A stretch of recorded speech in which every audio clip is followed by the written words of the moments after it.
Hello, I'm Hilary Duquesne, the author of Living Gluten-Free for Dummies. So today I'm going to show you how to make a gluten-free Alsatian plum cake. I've got in my bowl here 4 ounces each of butter and caster sugar.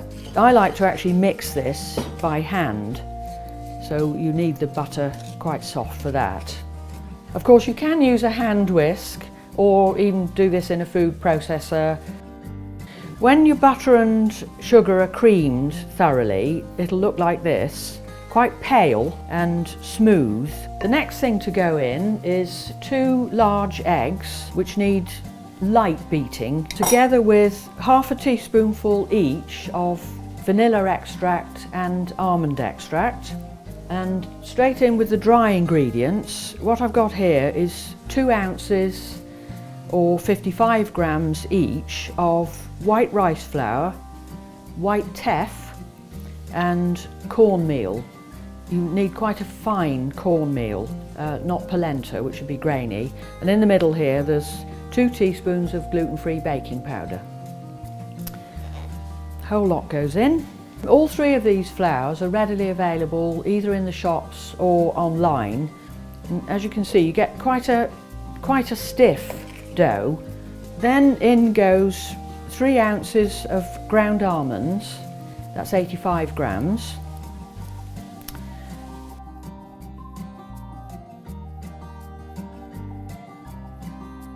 Right, so now this goes into your prepared tin.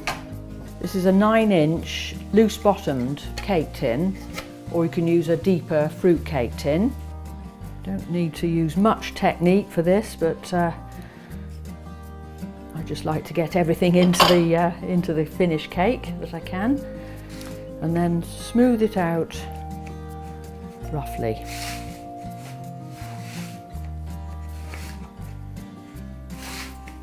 I like to put in a layer of marzipan in between the cake and the plums.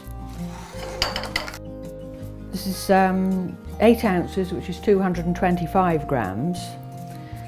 And it just needs rolling out to the same size as your cake tin, roughly. Doesn't need to be too neat because it's going to melt in the oven.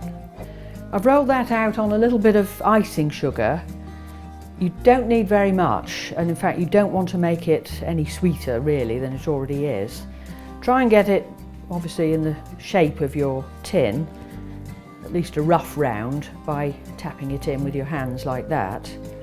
And then on the back of it there'll be a fair amount of icing sugar from where you've rolled it out. I think it's quite nice to put that upwards because it caramelises in the cake.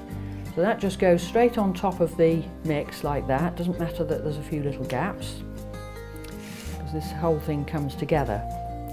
Now I've washed these plums. The stone inside will be that way round. So particularly when you've got large plums like this, if you cut along that seam and all the way round, depending on how ripe your plums are, they should come apart like that. Now these plums are quite unusually large, so I've got 7.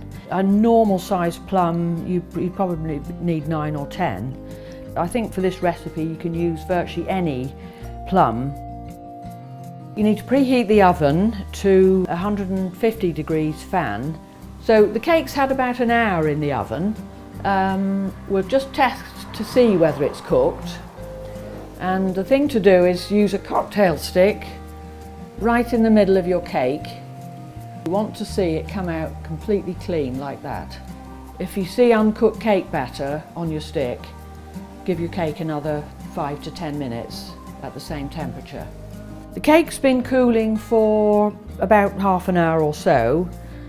You can serve it down at room temperature with tea, or it makes a really nice pudding with a bit of cream or fromage frais or custard even. So if you're serving the cake as a pudding, it's quite nice to give a fairly generous portion. That's it, a lovely, easy to make gluten-free cake, and I would defy anybody to know that was gluten-free. You can serve this cake to anybody, whether they're living gluten-free or not.